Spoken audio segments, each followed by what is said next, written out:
Hello बच्चों, कैसे आप लोग सब बढ़िया। सबसे पहले जोहार और नमस्कार।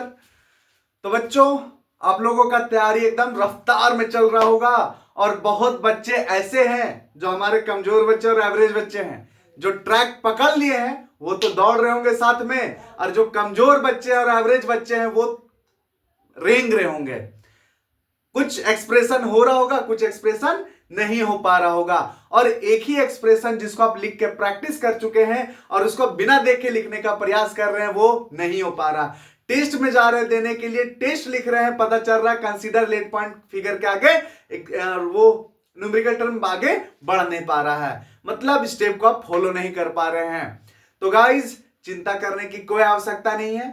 आप जो कर रहे हैं वो तैयारी में लगे रहिए। एक समय के बाद वो आपका पूरा सेटअप डेवलप हो जाएगा, और वो सेटअप डेवलप होने के बाद आप भी रफ्तार में दौड़ने लगेगा। बस एक ही चीज है, प्रैक्टिस करना छोड़िए नहीं।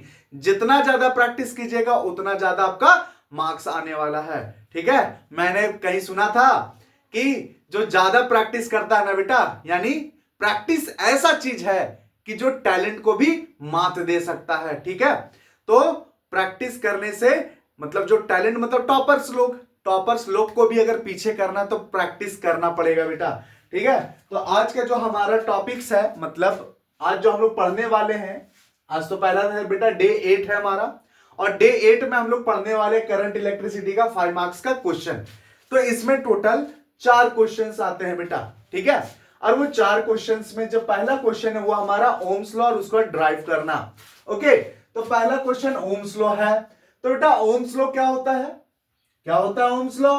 तो भैया हम लोग 10th क्लास में भी पढ़े थे ये डेफिनेशन और ये फॉर्मूला, और अभी भी पढ़ रहे हैं। बस इसका जो प्रूफ है वो 10th क्लास में नहीं पढ़े हुए थे, जो अभी पढ़ रहे हैं बेटा। ओके, तो चलो समस्टरी स्टार्ट करते हैं बेटा। तो according to this law, definition यहां से भी तुम याद कर सकते हो बेटा।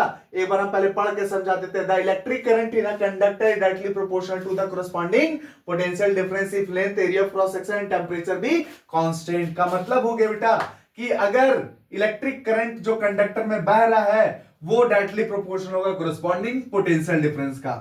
बस कंडीशन है, याद रखना condition for Ohm's law, length, area of cross section और टेंपरेचर, ये 3 चीज कांस्टेंट होना चाहिए। ये 3 लाइन का जो डेफिनेशन है उसको आप आते बेटा शॉर्ट में करने के लिए। ओके, तो यहां भी डायरेक्टली प्रोपोर्शनल टू आई, भी डायरेक्टली प्रोपोर्शनल टू आई है बेटा। ठीक है, और ये इसका मतलब हो गया कि जो भी है वो करंट का डायरेक्टली प्रोपोर्शनल, भी बोले तो पोटेंशियल डिफरेंस, और ये करंट का डायरेक्टली प्रोपोर्शनल है बेटा। ओके,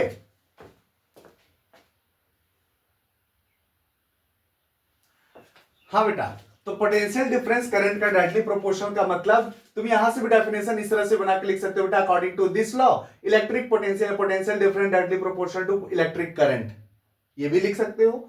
साथ में ये जो लिखा हुआ है वो सिखा रहे तुमको बेटा कि electric current according to this law, the electric current in a conductor is directly proportional to corresponding, देखो कोरस्पॉन्डिंग वर्ड जो आ रहा है बेटा, कोरस्पॉन्डिंग का मतलब उल्टा होता है, तो कोरस्पॉन्डिंग पोटेंशियल डिफरेंस का डायरेक्टली प्रोपोर्शनल होता है। फिर से बोलते हैं बेटा, according to this law the electric current in a conductor is directly proportional to the corresponding potential difference if area, if length, area cross section and temperature भी constant.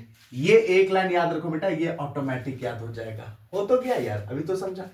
Okay, तो बेटा प्रोपोर्शनल साइन हटेगा तो एक constant आएगा, और ये constant electric resistance है। क्या बेटा? इलेक्ट्रिक रेजिस्टेंस है बेटा। ये इलेक्ट्रिक रेजिस्टेंस के बारे में हम लोग पढ़ चुके हैं पहले भी बेटा। इलेक्ट्रिक रेजिस्टेंस क्या होता है रे? प्रतिरोध, जो करंट को बहने ना दे कंडक्टर के अंदर, वो जो प्रॉपर्टी है प्रतिरोध का बेटा वो कहलाता है प्रतिरोध, सॉरी प्रतिरोध क्या रेजिस्टेंस का प्रॉपर्टी रेजिस्टेंस कहलाता है बेटा। कंसीडर अ कंडक्टर, अब इसका प्रूफ हम लोग देख रहे हैं। तो सबसे पहले कंडक्टर को कंसीडर किए जिसमें इलेक्ट्रिक फील्ड ई अप्लाई कर रहे हैं बेटा, और A area of cross section, a length of the conductor, e electron का मात्रा, सॉरी इलेक्ट्रॉनिक चार्ज का वैल्यू 1.6 × 10⁻⁻19 कूलम, एम हो गया मास ऑफ इलेक्ट्रॉन्स, ये मास ऑफ इलेक्ट्रॉन का वैल्यू 9.1 × 10⁻31 kg। vd हमारा ड्रिफ्ट वेलोसिटी है बेटा। जैसे ही इलेक्ट्रिक फील्ड अप्लाई किया इसके अंदर का इलेक्ट्रॉन मोशन करने लगा। मोशन का मतलब वेलोसिटी आ गया, और जैसे ही वेलोसिटी आया ये मोशन किया तो ड्रिफ्ट वेलोसिटी से स्टार्टिंग कर रहे हो बेटा, तो तुम यहां लिख सकते हो drift velocity of electron in the conductor bd बराबर e by m into t. Sir minus नहीं लिखे, केवल माइनस डायरेक्शन शो करता है। हम लोग क्या लिख रहे हैं, मैग्नीट्यूड वैल्यू लिख रहे हैं बेटा। तो ये ड्रिफ्ट स्पीड का फॉर्मूला हो गया e by m into t. Okay, अब जैसे ही मोशन करने लगा बेटा इसमें इलेक्ट्रिक करंट फ्लो होने लगेगा, तो इलेक्ट्रिक करंट का जो वैल्यू होगा आई बराबर नीव, रट्टा मार जाओ बेटा नीव वाला रिलेशन। ओके, 2025 में भले पूछा हुआ क्वेश्चन है ये, तो बेटा ये अभी इंपॉर्टेंट है, आई बराबर नीव। तो बेटा ये रिलेशन में अल्सो हम लोग ये जान रहे थे, भीडी की जगह पर ये वैल्यू उठा के रख सकते हैं, यहां पर रख दिया बेटा मैंने, ठीक है। और रखने के बाद तुमको एक काम करना है, इसको सरियाना है। क्या करना है, सरियाना है बेटा। तो क्या सरियाना होगा वो समझो बेटा ध्यान से, ठीक है। यहां जो हम vd का जो वैल्यू रखें e by m into t, तो सरियाना ये है बेटा कि ये स्टेप अगर तुम सरिया लिए तो ये एक्सप्रेशन लॉलीपॉप हो जाएगा, ठीक है। तो n e स्क्वायर t को पहले रखे, a को और e को बाद में रखा, बटा में m है बेटा। मतलब यहां से e को बाहर रखना है, ये माइंड में रख लो। क्यों बाहर कर रहे बता रहे बेटा, बता रहे। ई को बाहर करने का कोशिश किए कैपिटल इलेक्ट्रिक फील्ड को बेटा, इलेक्ट्रिक फील्ड इंटेंसिटी भी तुम बोल सकते हो इसको, ठीक है। तो इसको बाहर रखने का कोशिश इसलिए किया बेटा क्योंकि हमको प्रूफ क्या करना है, v equal to I R. कहीं पर v दिख रहा है क्या बेटा, दिख रहा है कहीं पर v? नहीं दिख रहा है। तो नहीं दिख रहा का मतलब है कि E और V में एक रिलेशन है, मात्र एक रिलेशन, और बहुत important. E equal to minus dv by dr। dv show करता है पोटेंशियल को और dr शो करता है यहां पर dr डिस्टेंस को शो करता है। डिस्टेंस कितना बेटा, l है, तो L लिखे। E equal to v by l, देखो E के बदले v बाय l लिखे। v लाने के लिए E को किनारे लिखे, बीचे में रखते कोई दिक्कत नहीं था, लेकिन माइंड में फिर रखना होगा। तो यहां से E किनारे करने पर ये सेटअप ले लिया कि v लाना है हमको। भैया v बाय l, ये m और l डिवाइड में उधर जाकर मल्टीप्लाई में हो जाएगा, m l i, इसको हम लोग बोलते हैं मलाई। m e square T A, ये जो ऊपर में v के साथ में मल्टीप्लाई में बेटा वो नीचे में चला गया, n e square T A, n e square T A, ये पूरा डिवाइड में चला गया। रेस्टिविटी का एक फॉर्मूला था बेटा जिसको हम लोग डिस्कशन भी किए थे, m divide by n e square T, ये रेस्टिविटी का फॉर्मूला को ध्यान में रखना, वहीं से गोर इसको सर्कल कर लेना बेटा, और सर्कल करने के बाद ये लिख देना कि रेस्टिविटी का फॉर्मूला इलेक्ट्रिक रेस्टिविटी, इसके बदले में रेस्टिविटी लिख सकते हैं रो, इसके बदले में रो एल आई, रोलाई बटा ए आ जाएगा। तो मलाई खाए रोलाई हो गया बेटा, और नीचे में ए बचा हुआ, rho L I रोलाई, rho L बटा ए किसका फॉर्मूला बेटा, इलेक्ट्रिक रेजिस्टेंस का। तो इसके बदले में क्या लिखे, आर। इसको सर्कल कर लेना, सर्कल करना सीख गया, प्रूफ होना आ जाएगा बेटा।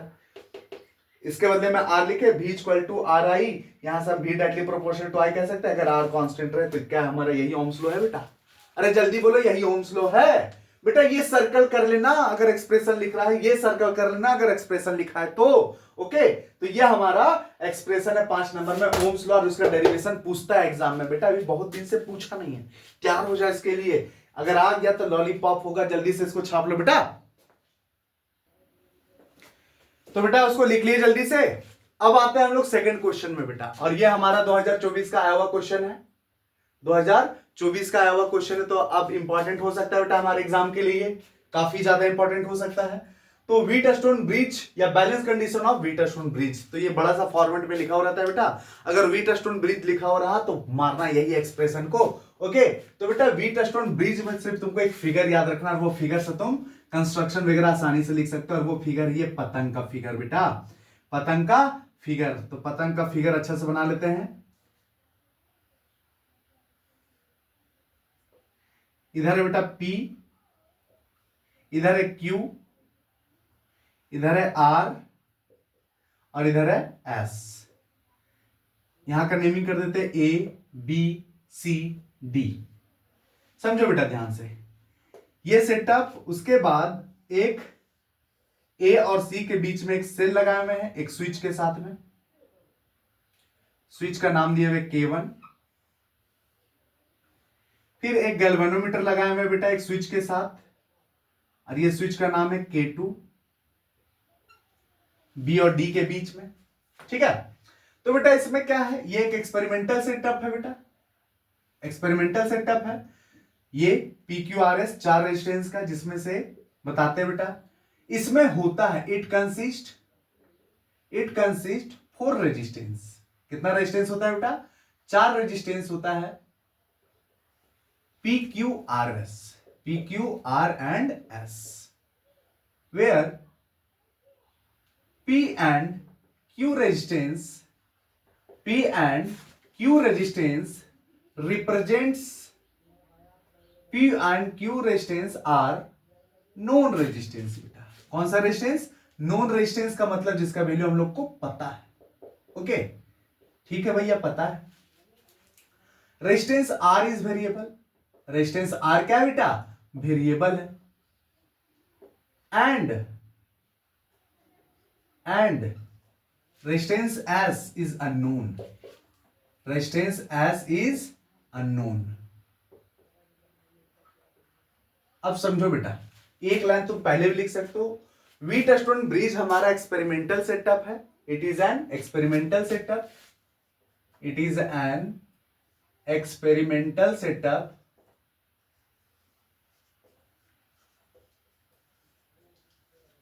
which is used to find unknown resistance, मतलब व्हीटस्टोन ब्रिज का यूज अननोन रेजिस्टेंस का वैल्यू फाइंड करने के लिए किया जाता है बेटा। ठीक है, चलो बढ़िया। ये छोटा सा डेफिनेशन, और ये कंस्ट्रक्शन में हम लोग चल रहे हैं बेटा। तो कंस्ट्रक्शन आगे प्रिंसिपल भी लिखेंगे, और ये वर्क कैसे करता है ये भी हम बतलाने वाले हैं बेटा। इससे हम लोग एक बैलेंस कंडीशन निकालने वाले व्हीटस्टोन ब्रिज की मदद से बेटा, और वो बैलेंस कंडीशन को तुमको याद रखना बहुत इंपॉर्टेंट है। चलो, ऐसा हमारा अननोन रेजिस्टेंस है बेटा, ठीक है, जिसका वैल्यू हमको पता नहीं है। तो बेटा a cell with key K1 and between A and D, a cell with key K1 is connected कहां कनेक्टेड है बेटा? Between A and C, between A and C, A और C के बीच में कहीं कनेक्ट है बेटा। तो कहीं कहा? यहां कनेक्ट है स्विच K1 के साथ, अभी ओपन है। आ गैल्वेनोमीटर विथ स्विच या की भी लिख सकते हो बेटा, K2 इज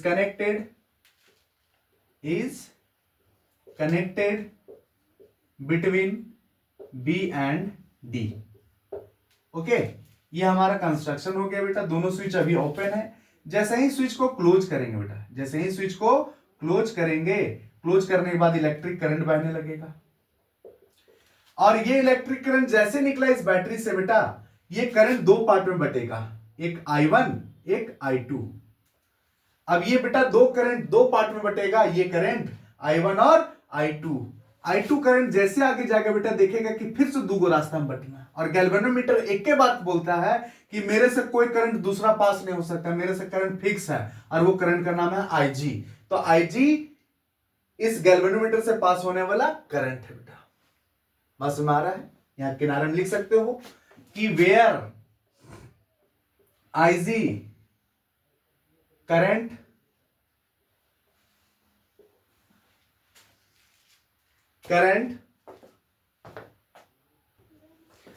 तो बेटा IG हमारा करंट है पासिंग थ्रू गैल्वेनोमीटर है, पासिंग थ्रू गैल्वेनोमीटर बेटा।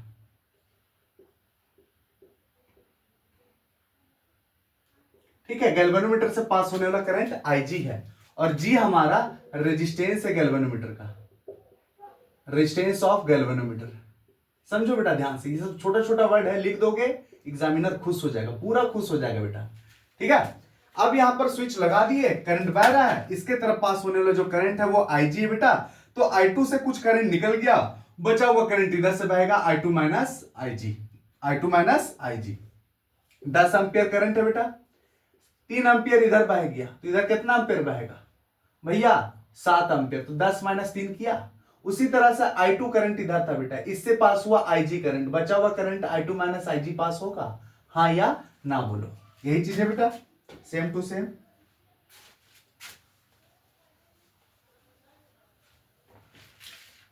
ठीक है, तो बेटा I2 माइनस IG हो गया, इधर से I1 आ रहा था, इधर से IG आ रहा था, तो दोनों मिलकर बहने लगा I1 प्लस IG। अब इधर से I1 प्लस IG, इधर से I2 माइनस IG, दोनों मिलकर बहेगा बेटा I2 minus IG plus I1 plus IG। तो ये IG कट जाएगा प्लस माइनस में बेटा, I1 प्लस I2 बचेगा, हाँ या ना बोलो। तो बेटा जितना करंट इंटर किया था I1 प्लस I2, यही दोनों करंट था बेटा I1, उतना ही करंट बाहर निकला, मतलब I1 प्लस I2 घुसा और बाहर भी कितना निकला बेटा I1 प्लस I2। किरचॉफ्स का फर्स्ट लॉ है, इनकमिंग करंट जितना आउटगोइंग करंट भी उतना ही, जितना करंट इंटर किया उतना ही करंट बाहर निकलेगा बेटा, ये रूल है।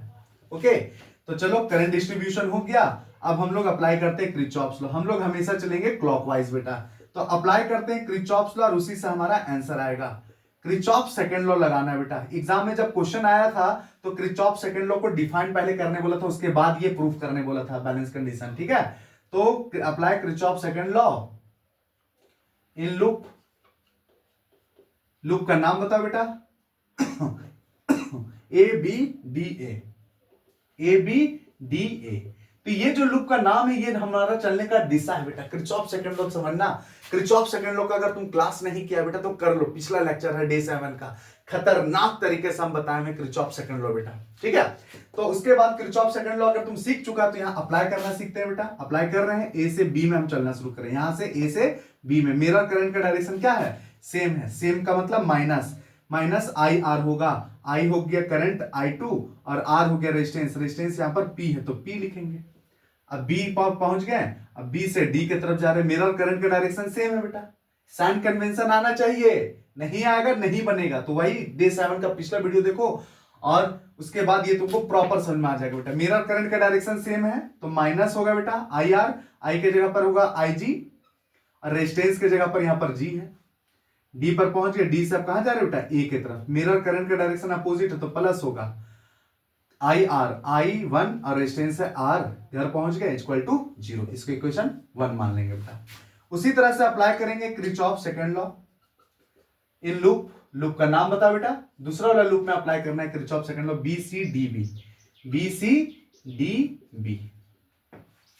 तो बेटा स्टार्ट करते हैं BCDB, ठीक है। और BCDB में ये जो मेरा डायरेक्शन होगा बेटा, क्या होगा डायरेक्शन, B से C, C से D, D से B की तरफ। अब B से C चलना शुरू कर रहे हैं भैया, मिरर करंट का डायरेक्शन सेम है तो माइनस होगा I2 माइनस IG करंट हो गया बेटा, और रेजिस्टेंस कितना हो गया Q, कितना हो गया Q। आगे बढ़ते हैं, C तक पहुंच गए, C से अब D की तरफ जा रहे हैं, मिरर करंट का डायरेक्शन अपोजिट हो गया, अपोजिट में प्लस होता है, IR करंट की जगह पर हो जाएगा I1 प्लस IG, रेजिस्टेंस हो गया S। कोई दिक्कत? अब हम लोग जा रहे हैं बेटा डी से बी की तरफ, डी से बी की तरफ, डी से बी की तरफ जा रहे हैं, करंट और मिरर डायरेक्शन अपोजिट है बेटा तो प्लस होगा, करंट हो गया IG और यहां रेजिस्टेंस हो गया गैल्वेनोमीटर का G इक्वल टू 0, इसको इक्वेशन 2 मान लेंगे बेटा। तुम देख लो एकदम बारीकी से बेटा, ये इक्वेशन लिख लिए। अब व्हीटस्टोन ब्रिज का प्रिंसिपल जो बोलता है बेटा, प्रिंसिपल यहां लिख रहे हैं, प्रिंसिपल जो बोलता है कि if condition is balanced, if condition is balanced, condition अगर बैलेंस्ड होगा बेटा, condition is balanced then no current passing through galvanometer, कोई करंट गैल्वेनोमीटर से पास नहीं होगा बेटा, ठीक है। तो गैल्वेनोमीटर से पास नहीं होगा भैया तो IG बराबर कितना हो जाएगा, 0 हो जाएगा। तो भैया IG बराबर 0 होगा तो इक्वेशन और 1 और 2 क्या होगा, तो इक्वेशन 1 बिकम्स, इक्वेशन 1 निकल कर आएगा हमारा। तो बेटा इक्वेशन 1 क्या हो जाएगा, IG की जगह पर 0 कर दो ये वाला, तो ये 0 हो जाएगा बेटा, तो माइनस I2P बचेगा, माइनस I2P प्लस I1R बराबर 0 हो जाएगा बेटा। ये माइनस में उधर जाकर क्या हो जाएगा, प्लस में हो जाएगा। I2P ये गुना में बेटा इधर आकर भागम हो जाएगा I2, तो I1 बटा I2, R गुना उधर जाकर भागम हो जाएगा P बटा R, इसको इक्वेशन 3 मान लेंगे बेटा। तो IG की जगह पर 0 पुट करना, ये हमारा प्रिंसिपल है, क्योंकि कंडीशन जब बैलेंस होता है, बैलेंस कंडीशन अभी निकाल के दिखाएंगे बेटा तुमको। यहां पर हम लोग अप्लाई इक्वेशन 2 बिकम्स, तो इक्वेशन 2 क्या होकर आएगा बेटा वो देखते हैं।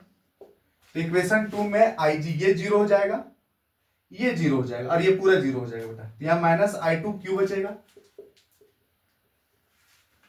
यहाँ I1S बचेगा, प्लस में I1S इक्वल टू 0। ये तो 0 हो गया बेटा, पूरा 0 हो गया ये तो बेटा ये माइनस में उधर जाकर क्या चीज हो जाएगा, प्लस में हो जाएगा I2Q।